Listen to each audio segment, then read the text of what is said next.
Music by Mantu Manish।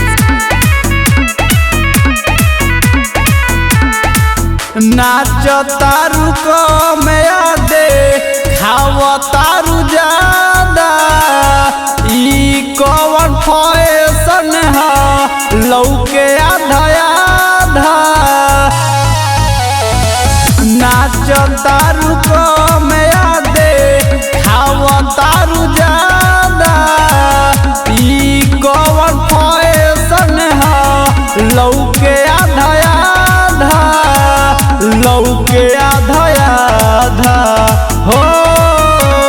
नाचलू त डोले दुनयोरी ए गोरी लौकता ढोरी हो। नाचलू त डोले दुनयोरी ए गोरी लौकता ढोरी। सनहिया रिकॉर्डिंग स्टूडियो कटसा। लौकता ढोरी लौकता ढोरी। ऐसे देखबू जदी गोला गोला ढोरी ढीला रंगदार के ह केहू नहीं छोड़ी। ऐसे देखबू जदी गोला गोला ढोरी ढीला रंगदार के ह केहू नहीं छोड़ी। आता नाई ठतारू छोड़ देबू पानी नया नया चढ़ल बाटे तोहरो जवानी चढ़ल बा जवानी हो। नाचलू त डोले दुनयोरी ए गोरी लौकता ढोरी हो। नाचलू त डोले दुनयोरी ए गोरी लौकता ढोरी। नाचलू त डोले दुनयोरी लौकता ढोरी।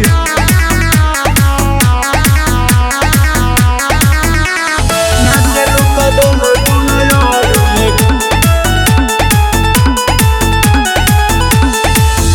कूद कूद नाचलू त ऊपर नीचे हिलेला लइका त लइका बूढ़ा ओके मजा मिलेला।